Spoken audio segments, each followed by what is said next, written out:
Hello students, welcome to our channel maths mode. आज हम लोग क्लास 11th के चैप्टर 1 सेट्स का थर्ड लेक्चर करने जा रहे हैं। फर्स्ट लेक्चर में हमने क्या किया था कि सेट्स क्या होता है, सेट्स कैसे रिप्रेजेंट किया जाता है, टाइप्स ऑफ सेट्स क्या होते हैं, नोटेशंस के बारे में जाना था। सेकेंड लेक्चर में हमने देखा कि subsets, proper subsets, universal sets, ठीक है ना, ये सब चीज़ें हमने देखी थी सेकेंड लेक्चर में। आज हम लोग जो पढ़ेंगे वो वेन डायग्राम के बारे में पढ़ेंगे। वेन डायग्राम क्या होता है, ध्यान से देखिए। Venn diagram is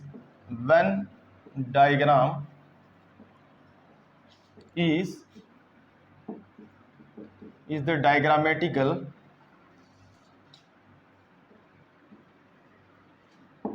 representations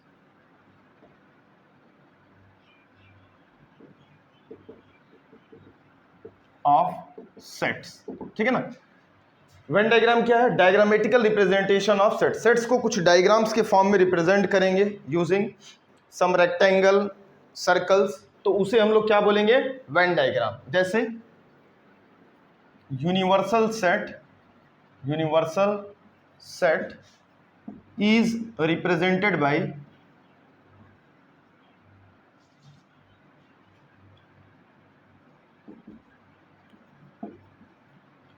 universal set is represented by a rectangle and all its subsets are represented by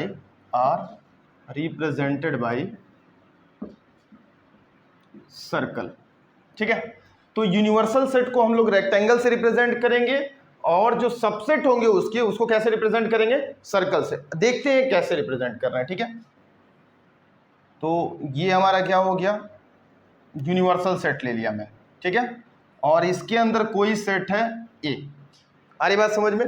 तो ये सेट ए यूनिवर्सल सेट के अंदर लाई कर रहा है, तो A is subset of you.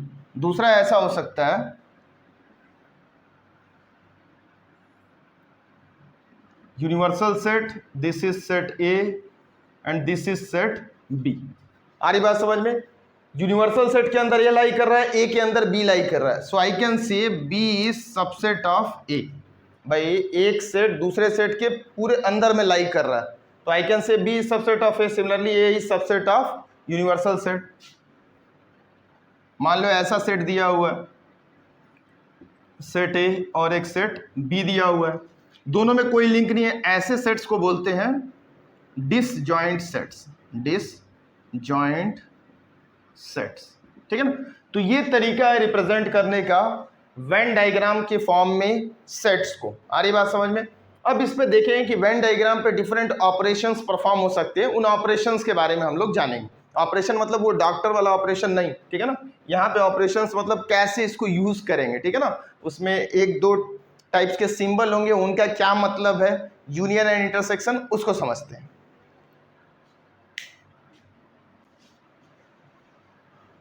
Okay, आगे बढ़ते हैं। आगे क्या है? Operations on set.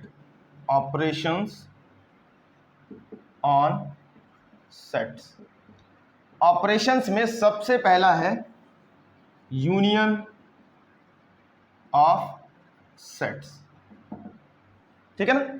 यूनियन क्या होता है इसको समझते हैं। If A and B are two sets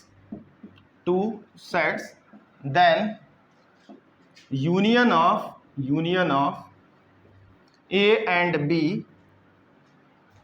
is a set consists of all the elements of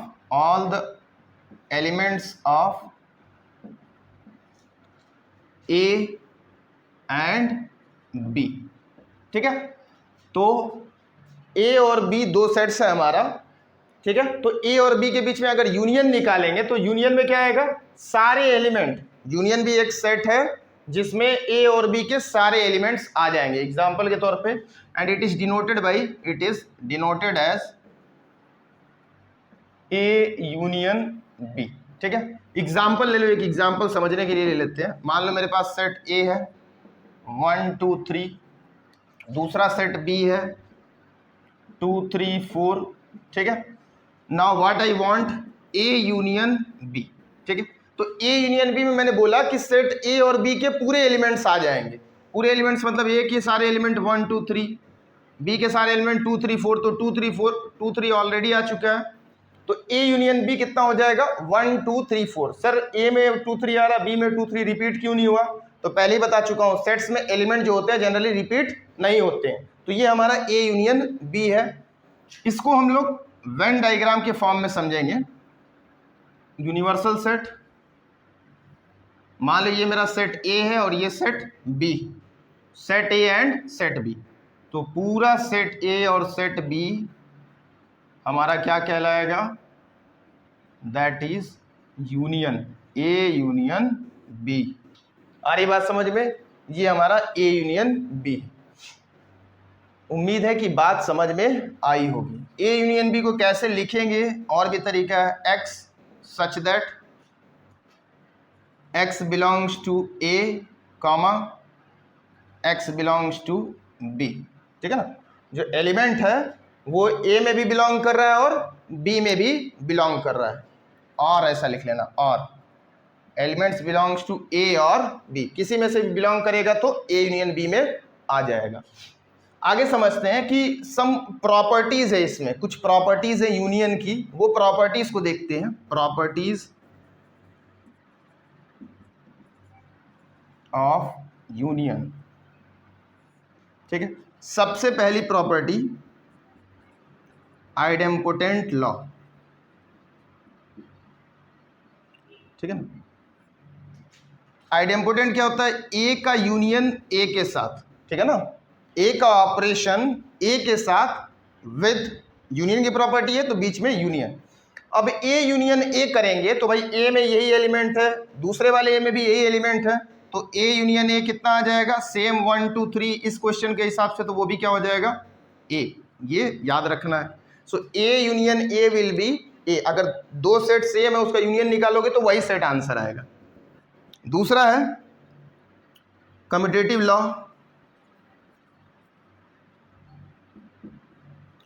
commutative क्या है? A union B will be equal to B union A.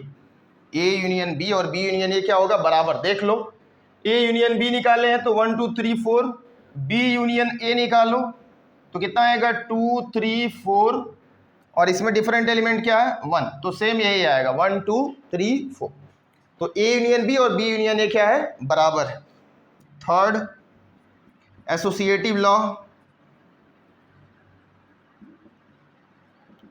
Associative law क्या होता है कि अगर ए का यूनियन बी यूनियन सी से कर दें या फिर ए यूनियन बी का यूनियन सी के साथ कर दें, फिर भी दोनों क्या होंगे? बराबर होंगे। आ रही बात समझ में? तो यूनियन जो है आइडेम्पोटेंट लॉ फॉलो करता है, कम्यूटेटिव लॉ को फॉलो करता है, एसोसिएटिव लॉ को फॉलो करता है। फोर्थ वन आइडेंटिटी, ठीक है ना। बेस्ड ऑन आइडेंटिटी पहला है इसमें। आइडेंटिटी में ए पार्ट, एक तो नल सेट के साथ चेक करेंगे। ए यूनियन नल सेट, मान लो मेरे पास सेट ए है 1 2 3 और एक नल सेट है सी कोई। अगर इन दोनों का यूनियन निकालेंगे तो यूनियन क्या आएगा भाई? ए के सारे एलिमेंट आ जाएंगे और सेट सी के सारे एलिमेंट आ जाएंगे। तो ए के 1 2 3 सी में कुछ है ही नहीं तो वही ए आएगा। तो किसी भी सेट का यूनियन नल सेट से करेंगे, answer will B that set only. Next is अगर ए का यूनियन यूनिवर्सल सेट से कर दिया जाए, यूनिवर्सल सेट, ठीक है, answer will be universal set. आ रही बात समझ में? यूनिवर्सल सेट यहाँ पे लिया मैंने, मान लो ये ले लिया यूनिवर्सल सेट और इसमें सेट ए है, दोनों का यूनियन करेंगे तो भाई यू पूरा आएगा, तो यूनिवर्सल सेट ही हमारा क्या हो जाएगा? आंसर। इसको समझते हैं, इससे एक पॉइंट निकल के आता है। बात ये है कि ध्यान समझेंगे कि नल सेट जो है वो सबसेट ऑफ ए है। नल सेट क्या है? सबसेट ऑफ ए है। तो अगर कोई सेट दूसरे का सबसेट है तो उन दोनों का यूनियन निकालेंगे तो बड़ा वाला सेट आंसर आएगा। दूसरे में भी देख लो, A is subset of universal set, तो आंसर क्या आ रहा है? Universal set. तो if if A is subset of B then A union B will be B. ये बात याद रखेंगे, ठीक है। ए और ए बी का सबसेट है तो ए यूनियन बी, ग्राफिकली अगर समझे मतलब वेन डायग्राम में, तो ए ये है, सॉरी ये बी है और बी के अंदर मान लो ए है, तो दोनों का यूनियन निकालेंगे तो क्या आएगा, बी ही आएगा। तो A union B will be equal to B. जो बड़ा सेट है वही आंसर आएगा। उम्मीद है बात समझ में आई होगी। ये ऑपरेशंस में यूनियंस के बारे में समझ में आया, डिफरेंट प्रॉपर्टीज उसकी क्या हो सकती हैं, ये हो सकती है। आगे बढ़ते हैं दूसरे टाइप में। दूसरा ऑपरेशन जो है वो इंटरसेक्शन है। Okay, the second operation is intersection, ठीक है। देखते हैं क्या है इंटरसेक्शन ऑन सेट्स, ठीक है।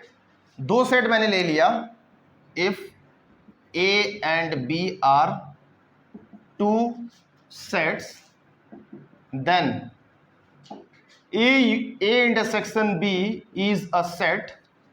A intersection B is a set which contains the common elements which are present in A and B both. आ रही बात समझ में भाई। ए इंटरसेक्शन बी का मतलब सेट ए मैंने लिया, सेट बी लिया, सेट ए और सेट बी में जो कॉमन एलिमेंट है वो हमारे किस में आ जाएंगे, ए इंटरसेक्शन बी सेट में आ जाएंगे, ठीक है। रिप्रेजेंट कैसे कर रहे हैं, ऐसा, ठीक है। एग्जाम्पल के लिए मैंने लिया, example set A 1 2 3, set B मैंने ले लिया 2 3 5। Now I am finding A intersection B. A intersection B क्या होगा, चेक करो, जो कॉमन एलिमेंट है, कॉमन क्या मिल रहा है, 2 3 यहाँ से कॉमन है, सो A intersection B will be equal to 2 and 3। आ रही बात समझ में। वेन डायग्राम से इसको समझते हैं। वेन डायग्राम में कैसे रिप्रेजेंट करेंगे, तो सेट A ये है और ये सेट B है, this is set A and set B। तो दोनों में कॉमन एलिमेंट क्या आएगा, ये वाला, ठीक है। यही पोर्शन क्या होगा, कॉमन, तो इसको बोलेंगे ए इंटरसेक्शन बी। जो कॉमन एलिमेंट्स है उसको क्या बोलते हैं हम लोग, ए इंटरसेक्शन बी। उम्मीद है बात समझ में आ गई होगी। आगे देखते हैं प्रॉपर्टीज के बारे में। Properties of intersection. प्रॉपर्टीज में क्या है, first property idempotent law.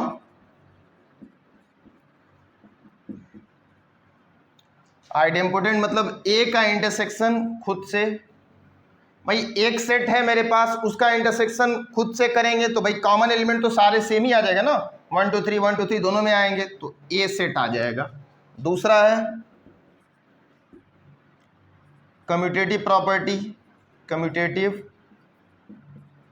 Law लिख लो या प्रॉपर्टी लिख लो, लॉ।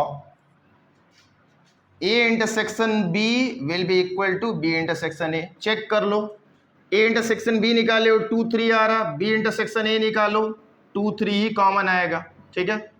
सो बी इंटरसेक्शन ए भी क्या है, ए इंटरसेक्शन बी के बराबर है। Third one is associative property. Associative law, अगर ए का इंटरसेक्शन बी इंटरसेक्शन सी से कर दें या फिर ए इंटरसेक्शन बी का इंटरसेक्शन सी से कर दें तो भी क्या आएगा, दोनों इक्वल आ जाएगा। You can check it. आ रही बात समझ में। एग्जाम्पल लेके ए बी सी 3 एग्जाम्पल ले लो और चेक कर सकते हो। मैं क्वेश्चन लगाऊंगा तो उसमें क्लियर करूंगा। फोर्थ पार्ट इज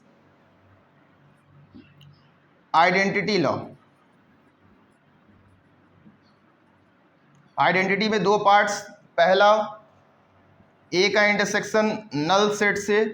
अब नल सेट से इंटरसेक्शन कर रहे हैं तो ए में तो 1 2 3 आ रहा है, नल में कोई एलिमेंट नहीं है, तो कॉमन एलिमेंट कुछ मिलेगा क्या भाई। ए में मान लो 3 एलिमेंट है 1 2 3, 5 में कुछ है ही नहीं, कॉमन कुछ मिलेगा, बिल्कुल कॉमन नहीं मिलेगा। तो ये भी क्या हो जाएगा, नल सेट हो जाएगा। Second one A intersection universal set. अगर ए का इंटरसेक्शन यूनिवर्सल सेट से करेंगे तो जैसे मान लो मैंने ऐसा लिया, ये सेट यूनिवर्सल सेट है और ये ए है, तो अगर दोनों को देखोगे इस रेक्टेंगल और सर्कल में कॉमन क्या है, यही सर्कल कॉमन आ रहा है, तो सेट क्या आ जाएगा मेरा ए। अब ध्यान दो यूनियन में किए थे तो ए यूनियन फाई क्या आया था, ए के बराबर। ए इंटरसेक्शन यूनियन क्या यूनिवर्सल सेट क्या था, यूनिवर्सल सेट। मतलब वहां पे जो बड़ा वाला सेट होता था वो आंसर होता था। तो यहां पे क्या होगा, if A is subset of B then A intersection B जो होगा वो ए के बराबर होगा। वहां पे किसके बराबर होता था, बी के बराबर। वहां आंसर जो होता था बड़ा वाला सेट बी आता था। पहले तो सबसेट होना चाहिए, सबसेट होगा तो जो छोटा वाला सेट है उसको हम लोग क्या बोल देंगे, वही इंटरसेक्शन में आने वाला है। ठीक है ना, ये हमारा आइडेंटिटी लॉ है। आगे बढ़ते हैं, नेक्स्ट प्रॉपर्टी है डिस्ट्रीब्यूटिव लॉ। ठीक है ना, डिस्ट्रीब्यूटिव लॉ। अब ये क्या है डिस्ट्रीब्यूटिव लॉ। डिस्ट्रीब्यूटिव लॉ में पहला intersection is distributive over union. Intersection जो होता है वो यूनियन के ऊपर क्या होता है, डिस्ट्रीब्यूटिव। इसका मतलब क्या है समझेंगे। इसका मतलब है कि अगर एक सेट है मेरा, उसका इंटरसेक्शन किसी दो सेट के यूनियन के साथ किया जाए तो इंटरसेक्शन जो होगा वो डिस्ट्रीब्यूट हो जाएगा यूनियन पे। So it will become A intersection B union A intersection C. ठीक है, similarly union is distributive over intersection. ठीक है ना, इंटरसेक्शन और यूनियन को इंटरचेंज कर दो तो भी ये प्रॉपर्टी अप्लाई होगी। तो A union B intersection C क्या हो जाएगा, A union B intersection B union C. ठीक है, उम्मीद है कि बात समझ में आई होगी। आगे समझते हैं एक चीज और। नेक्स्ट टाइप ऑफ सेट हमारा है डिसजॉइंट सेट्स। डिसजॉइंट सेट्स, इसका मतलब क्या है कि मैंने दो सेट लिया, if A and B are two sets and A intersection B is equal to null set phi, then A and B are called disjoint। जो स्टार्टिंग में बनाया था मैंने फिगर वेन डायग्राम स्टार्ट करते टाइम, कि अगर मेरे पास दो सेट हैं, जैसे मान लो कि एक है 1 2 3, दूसरा सेट है B that is A B, तो अगर मैं A इंटरसेक्शन बी करूं तो कोई एलिमेंट ही नहीं आएगा, नल सेट। तो मैं कह सकता हूं कि A and B are disjoint. Venn diagram के हिसाब से समझेंगे तो ये एक और ये दूसरा सेट ए सेट बी, दोनों में कोई कॉमन एलिमेंट नहीं है। ठीक है ना, तो ए इंटरसेक्शन बी कितना हो जाएगा, नल सेट। तो ए और बी यहां पे क्या है, disjoint sets. A and B are disjoint. उम्मीद है कि बात समझ में आई। आगे बढ़ते हैं। Okay students, next topic is difference of sets. ठीक है, difference of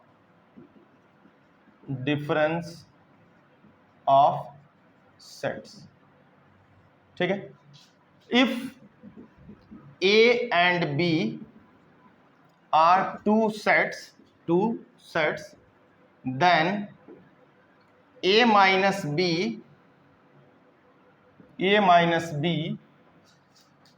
is called difference of A and B, in which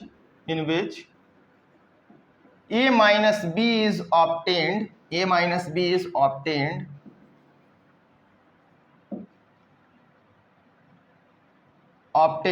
from set A, from elements of set A, removing elements of set B। ठीक है, इसका मतलब समझते हैं कि A B दो सेट्स है, तो ए माइनस बी क्या बोला जाएगा, difference of A and B, in which A minus B कैसे ऑब्टेन होगा, ए माइनस बी जो होगा सेट ए के एलिमेंट्स में से सेट बी के एलिमेंट को रिमूव करने के बाद जो बचेगा उसको हम लोग बोलेंगे ए माइनस बी। एग्जाम्पल के लिए देखते हैं, मान लो मेरे पास सेट ए है 1 2 3, सेट बी इज 3 4 5, ठीक है। So what will be A minus B, A minus B करेंगे तो मैंने बोला कि ए माइनस बी जो आएगा वो सेट ए से आएगा, सेट ए के एलिमेंट्स होंगे, लेकिन बी के एलिमेंट्स रिमूव करने के बाद, तो बी और ए में कॉमन क्या है 3, तो 3 को रिमूव करने के बाद जो बचा that is our A minus B. Similarly अगर बी माइनस ए निकालें, बी माइनस ए निकालेंगे तो आंसर जो आएगा बी सेट से आएगा, बी सेट से आएगा, लेकिन ए के एलिमेंट निकालने के बाद, तो बी और ए में कॉमन क्या 3, तो इसको निकाल देंगे तो बी माइनस ए कितना आ जाएगा 4 और 5। उम्मीद है कि बात समझ में आ गई। वेन डायग्राम से इसको समझते हैं, वेन डायग्राम से इसको समझते हैं कि मेरे पास एक सेट ए है और एक सेट बी है, यूनियन किया, सो ये सेट जो होगा इसको हम लोग बोलेंगे ए माइनस बी, मतलब बी को पूरा निकाल दिया, ए और बी में जो कॉमन एलिमेंट था उसको सब बाहर कर दिया, ठीक है ना। सेट ए में से ए और बी के कॉमन एलिमेंट को हटा दिया, तो जो बचा उसे बोलेंगे ए माइनस बी। सिमिलरली अगर ऐसा है, सेट ए है सेट बी है, अगर सेट बी में से ए और बी के जो कॉमन एलिमेंट है उसको हटा दिया तो ये क्या कहलाएगा, बी माइनस। उम्मीद है कि बात समझ में आ रही होगी। ये डिफरेंस ऑफ सेट्स है, ठीक है। आगे बढ़ते हैं। एक चीज हमेशा याद रखना, ए माइनस बी करेंगे तो आंसर हमेशा ए ही आएगा। ये नहीं सोचेंगे कि सर ये 4 और 5 कहाँ गया, 4 और 5 से हमें कोई मतलब नहीं है, हमें बस ए माइनस बी का आंसर कहाँ से देखना है, ए से देखना है। और क्या आंसर होगा, बी के जो कॉमन एलिमेंट है उसको बाहर करने के बाद जो बचा ए में वही हमारा आंसर होगा, ठीक है। उम्मीद है कि बात समझ में आ गई होगी। आगे बढ़ते हैं हम लोग, ठीक है। नेक्स्ट, सो नेक्स्ट टाइप है सिमेट्रिकल डिफरेंस ऑफ सेट्स। ये क्या होता है देखते हैं। Symmetrical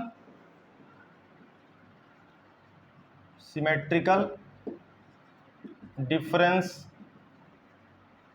of sets.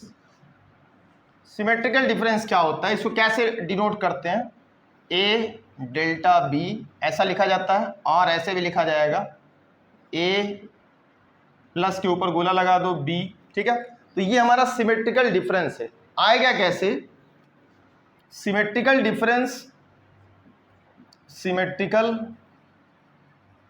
डिफरेंस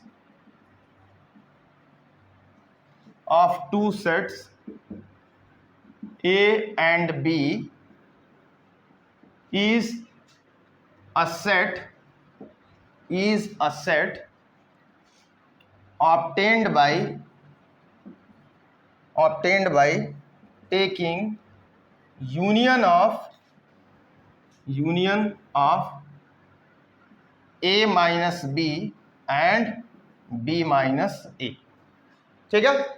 तो सिमेट्रिकल डिफरेंस टू सेट्स का क्या होगा, जो एलिमेंट्स आएंगे हमारे, एक सेट है, symmetrical difference is also a set, वो कैसे आएगा, ए माइनस बी और बी माइनस ए निकाल के यूनियन कर देंगे, that will be our symmetrical difference. For example के लिए मान लो सेट ए है 1 2 3, set B is 3 4 5, so A minus B मैंने बताया था कितना होगा 1 2, क्योंकि 3 कॉमन है वो हट जाएगा, b माइनस ए में से भी 3 हट जाएगा तो 4 5 आ जाएगा।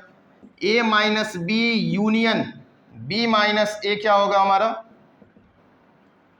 a माइनस बी 1 2 है, b माइनस ए यूनियन लेंगे तो 1 2 4 5। This is only our symmetrical difference. इसी को क्या बोलते हैं, सिमेट्रिकल डिफरेंस। वेन डायग्राम से देखेंगे, universal set, set A set B, ठीक है। तो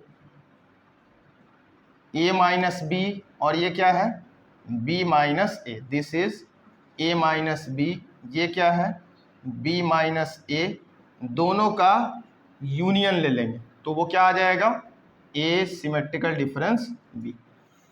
उम्मीद है कि बात समझ में आ गई होगी। इसको और भी तरीके से लिख सकते हैं। कुछ बच्चे ऐसा सोचेंगे सर ऐसा भी तो कर सकते हैं कि ए यूनियन बी पूरा निकाल लिया और उसमें से ये वाइट वाला रीजन ए इंटरसेक्शन बी घटा दिया, तो ये भी सही है कि A symmetrical difference B will be A union B, उसमें से ए इंटरसेक्शन बी को घटा दिया। चेक करते हैं इसमें क्वेश्चन, पहले ए यूनियन बी निकालते हैं। ए यूनियन बी कितना होगा 1 2 3 4 5 और ए इंटरसेक्शन बी निकाल लो। ए इंटरसेक्शन बी कितना आ रहा है 3 आ रहा है, ठीक है। तो A union B minus A intersection B, answer तो इसमें से आएगा, जो कॉमन होगा उसको हटा देना। तो 3 कॉमन आ रहा है, ये घट जाएगा, कितना बचेगा 1 2 4 and 5। So these two are same only, ठीक है ना, ये इसी के बराबर है। तो ऐसे लिख सकते हैं, ये तरीका है लिखने का, या फिर ऐसे लिख सकते हैं सिमेट्रिकल डिफरेंस को, ठीक है ना। तो ये सिमेट्रिकल डिफरेंस है। आगे बढ़ते हैं, कॉम्प्लीमेंट ऑफ सेट देखते हैं। So next one is complements of set. Complement of set, इसका मतलब क्या है समझते हैं। If U is a universal set, this is a universal set and A is subset of U, ठीक है ना, A is subset of U, then U minus A is called complement of A, ठीक है। समझते हैं U क्या है, हमारा यूनिवर्सल सेट है। अगर A कोई सेट यूनिवर्सल सेट का सबसेट है तो U माइनस A जो आएगा उसी को हम लोग बोलेंगे complement of A। Venn diagram से समझो बात को, मान लो ये मेरा यूनिवर्सल सेट है और ये सेट A, ठीक है। एक कॉम्प्लीमेंट का मतलब क्या होता है, रिप्रेजेंट कैसे करते हैं, रिप्रेजेंटेड एज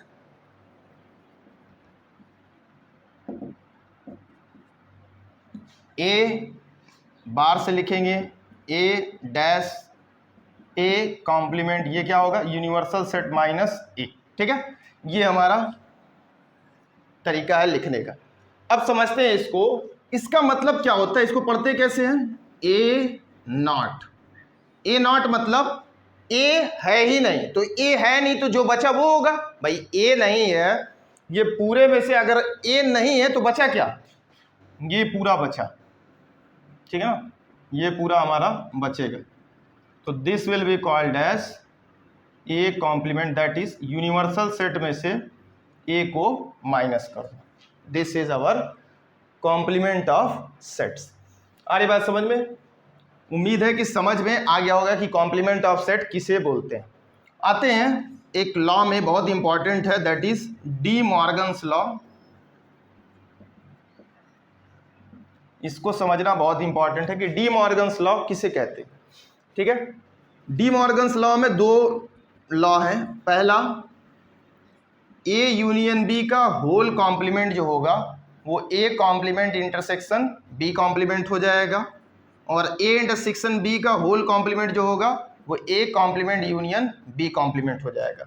अब ये डी मॉर्गन्स लॉ तुम्हें याद रखना, बहुत जगह यूज होगा। इसको प्रूफ करने के लिए एक एग्जांपल लेते हैं। मान लो मेरे पास एक एग्जांपल है कि यूनिवर्सल सेट मेरा है 1 2 3 4 5, set A is 1 2 3, set B is 3 and 4, ऐसा मान ली, ठीक है ना। ऐसा मैं एग्जांपल मान लिया हूं। नाउ इसको प्रूफ करेंगे। प्रूफ करने के लिए एलएचएस और आरएचएस बराबर होना चाहिए। सबसे पहले मैं क्या करूंगा, ए यूनियन बी निकालूंगा, जिसकी रिक्वायरमेंट है। ए यूनियन बी क्या आएगा, that will be equal to 1 2 3 and 4, ठीक है। अब यहां आ जाते हैं वेन डायग्राम में, ये सेट ए है, ये सेट बी, ठीक है, universal set. A union B ये पूरा हो जाएगा, ठीक है ना।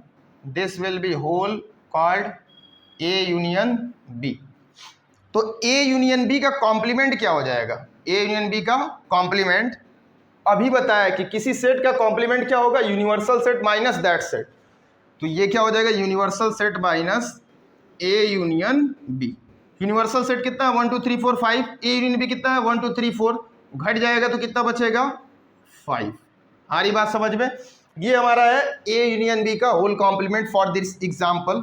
Now I have to find A complement. A complement क्या होगा? यूनिवर्सल सेट माइनस ए।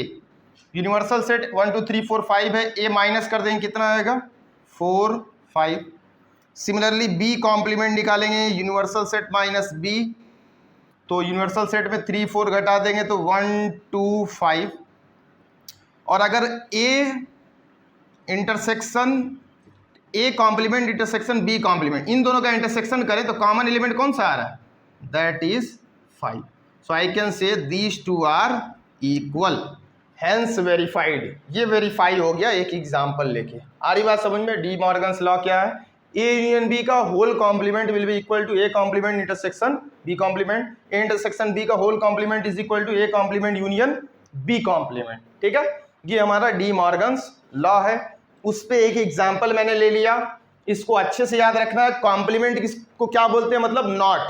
अगर मान लो ऐसा रहता है ए कॉम्प्लीमेंट मतलब ए नहीं, ये क्या है? ए नहीं, इसके ऊपर एक बार और कॉम्प्लीमेंट लगाता है ए नहीं, ये तो है ए नॉट, ए नॉट का नॉट 10 रुपया नहीं है, 10 रुपया नहीं है, मतलब 10 रुपया नहीं था, अब 10 रुपया नहीं है बोल रहा है, मतलब वो गलत है, इसका मतलब 10 रुपया है मेरे पास, कोई चीज़ नहीं है। कोई बोला, मैं बोलूँगा नहीं, कैसे नहीं है, वो तो है, तो क्या हो जाएगा ए। तो अगर डबल कॉम्प्लीमेंट तुम्हें मिल रहा है तो कॉम्प्लीमेंट नॉट और नॉट कट जाएगा, लोहा लोहे को काटता है, ये दोनों का हो जाएगा कट जाएगा। लेकिन ऐसे चिरा नहीं खींचेंगे एग्जाम में काट के, बस ये लिखेंगे डबल कॉम्प्लीमेंट है तो सेम सेट आ जाएगा।